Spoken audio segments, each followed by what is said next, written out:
my gosh. Oh my gosh. Every now and then, an RV comes along that just has showstopper written on it. This is one of them.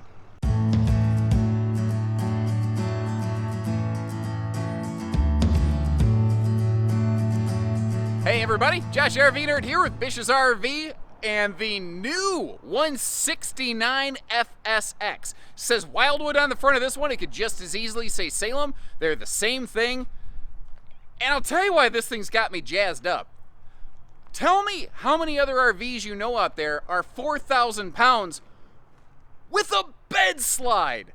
That is crazy. That is incredible. It is very, very cool. And I don't know if I've really seen a whole lot of them. Not at like 4,000 pounds. Now I want to dive into that a little bit because this is one of the biggest, heaviest single axle FSXs that exists out there.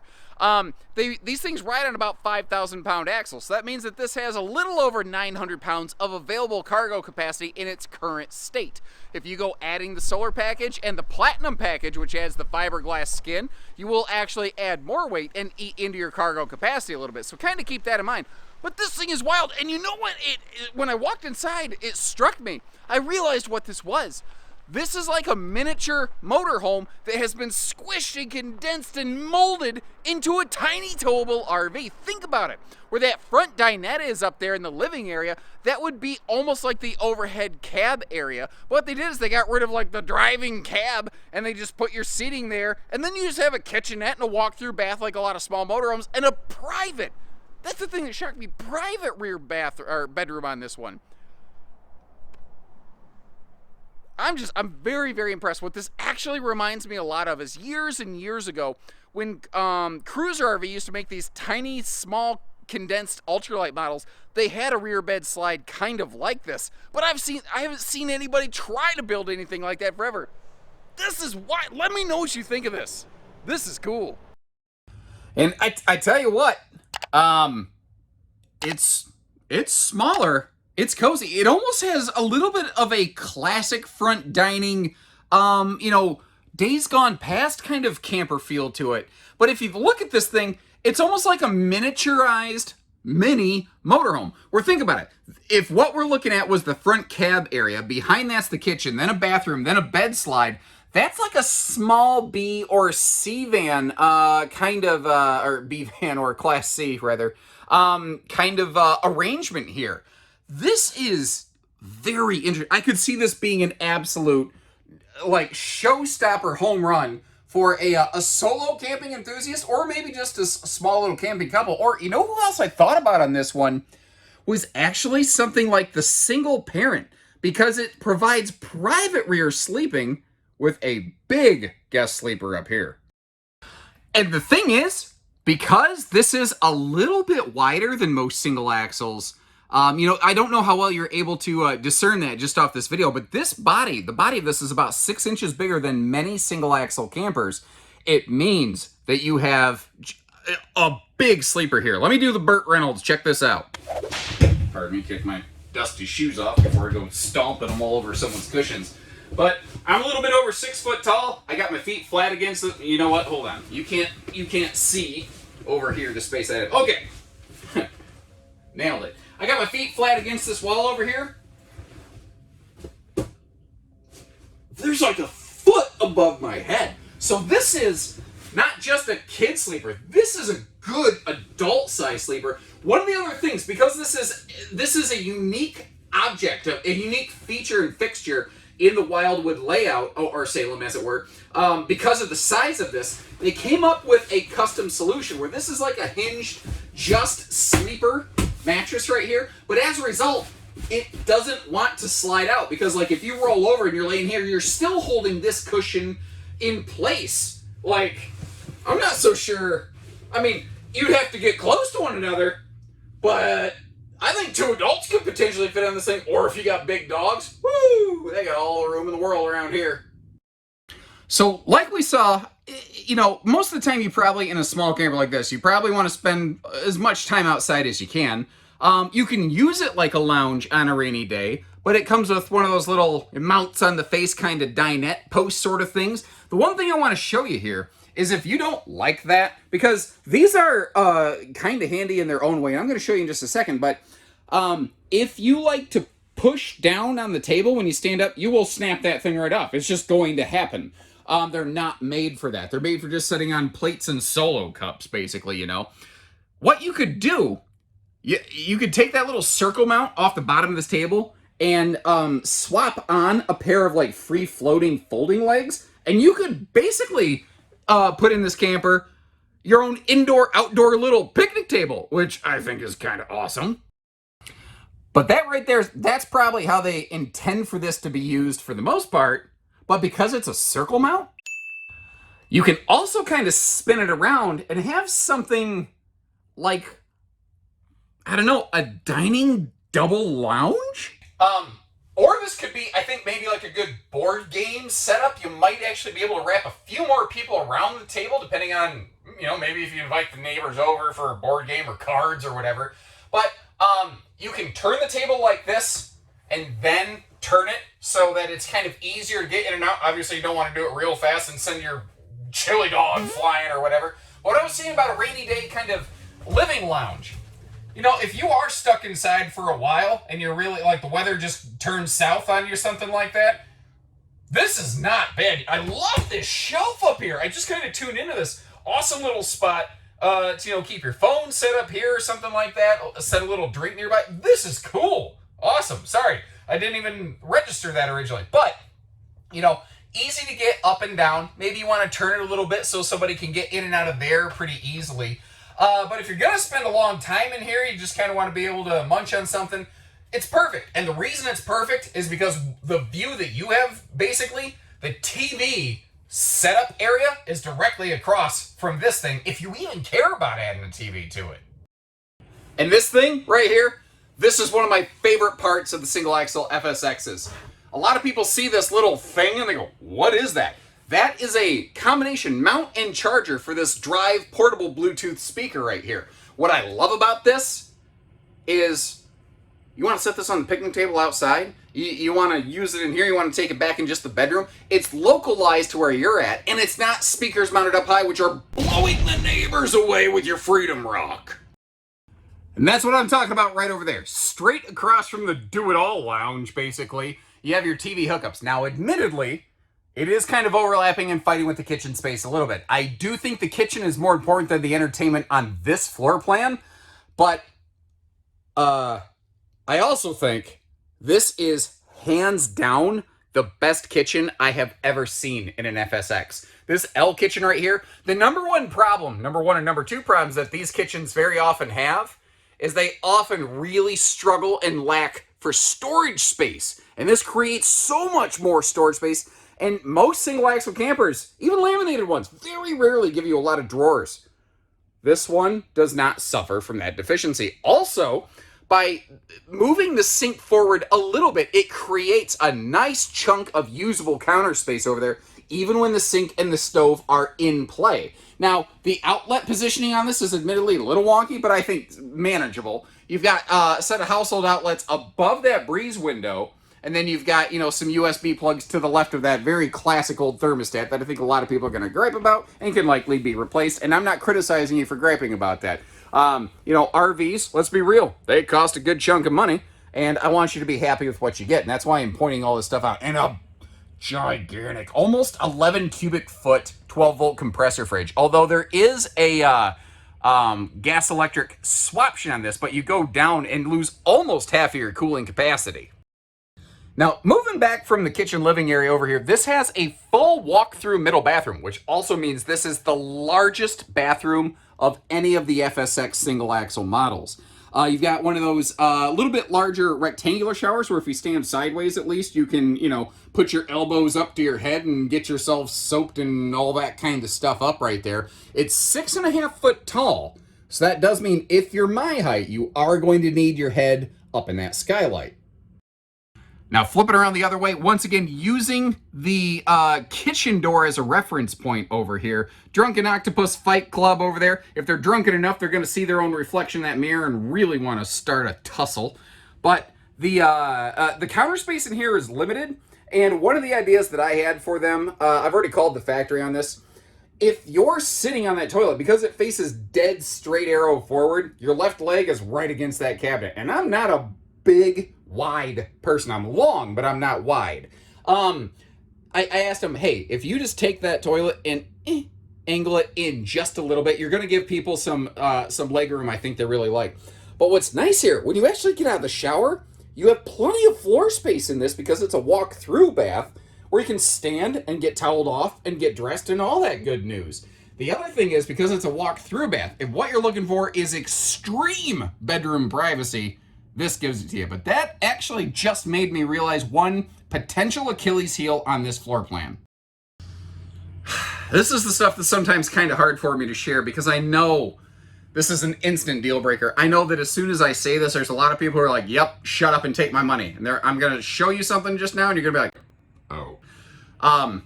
What I'm getting at, it is a non-ducted air system, just because that's what they always do on the single axle FSX models. Whereas the tandem axle, like toy hauler FSXs, those are ducted air.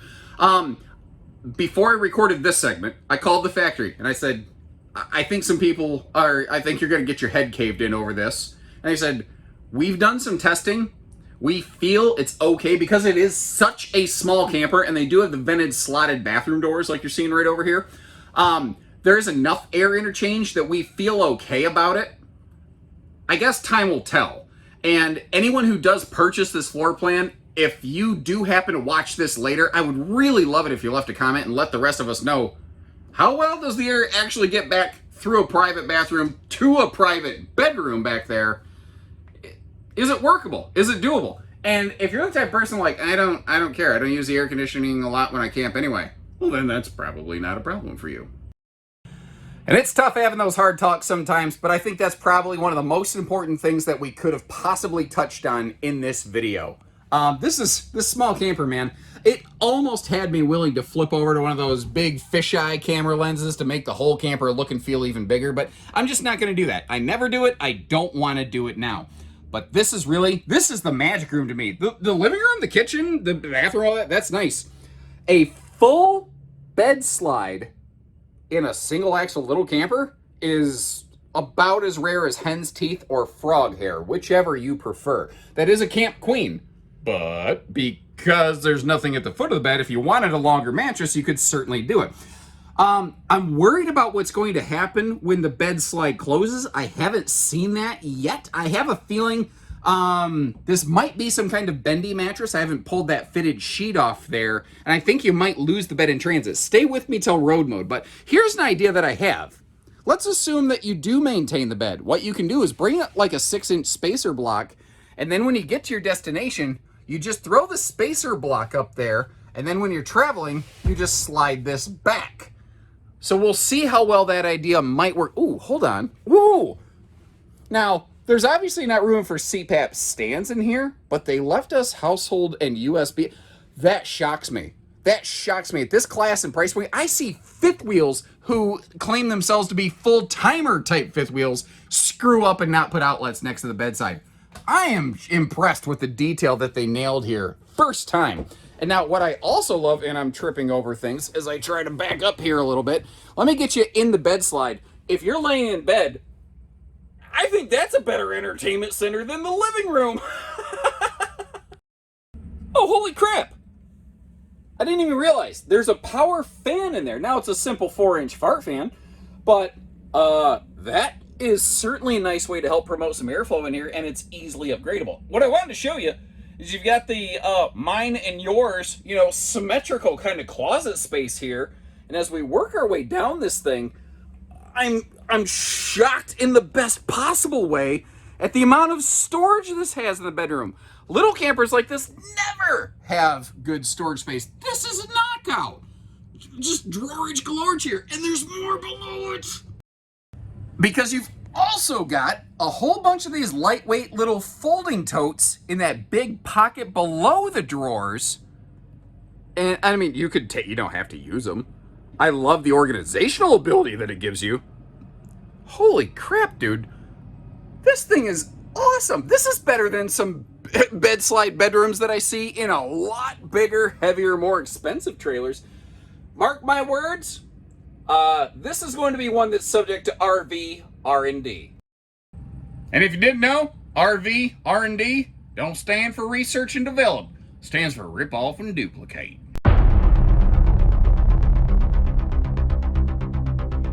Oh, that's a good surprise. So, sorry, what's got me all geeked here, when I saw this floor plan printout, I thought to myself, surely when the bed slide closes, it's going to have to be one of those bendy bed folding mattresses, and you're going to lose out on it in transit. And FSX said, don't call me Shirley. And it is not. You do not lose it. You can obviously get to the kitchen, the living room, the bathroom, but the bed does not fold. Now, again, it's that short camp queen, but you can get back here in transit. My question is, can you use it in transit? So here's what I'm gonna do. I'm gonna rig up camera 1, camera 2. I'm gonna sit on it gently.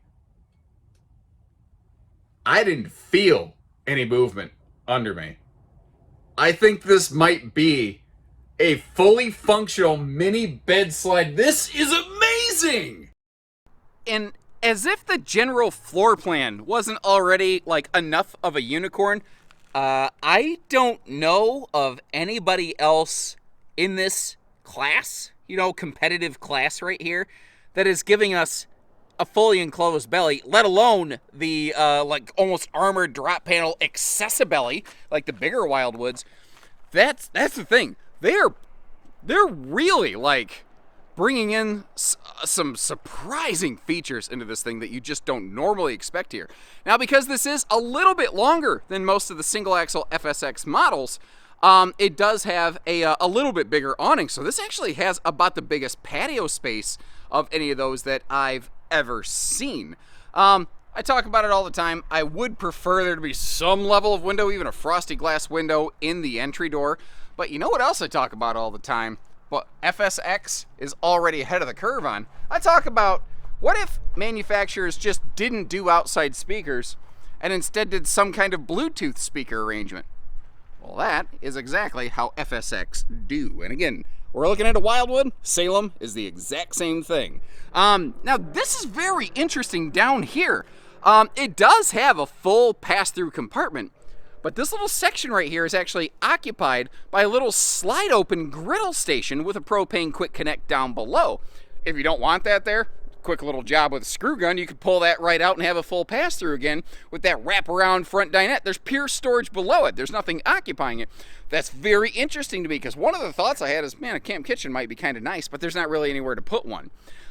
You have two solar options on here. You've got the portable variety little prep plug right there. You can also get these with a 190 watt Go Power roof solar package, which 190 watt on a little camper like this, pretty darn good. I do believe you could actually even add a second panel aftermarket if you really wanted to expand upon that.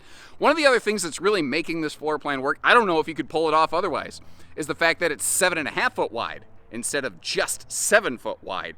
And it sounds like not a big deal, but it literally might be the thing that's making this entire camper possible. It adds just a little bit of extra space all the way around it, just enough to be able to pull off stuff like that sweet bedroom.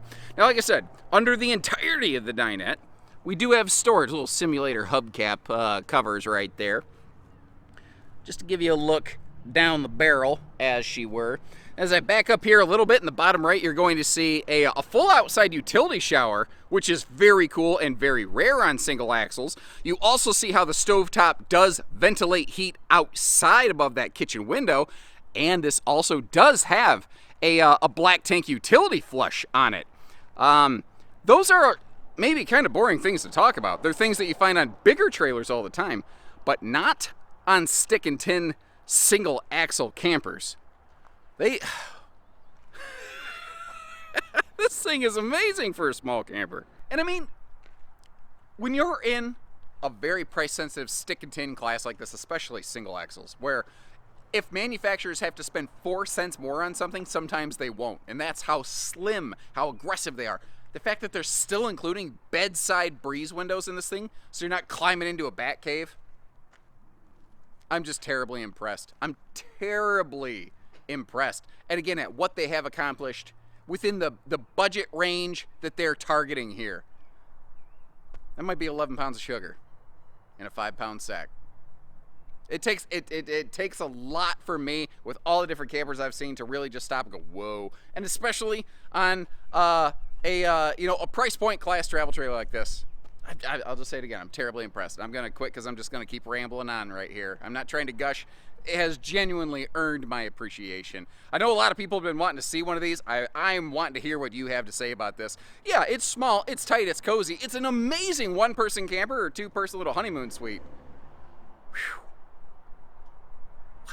Anyway, I'll leave you a link in the video description. Check for pricing and availability.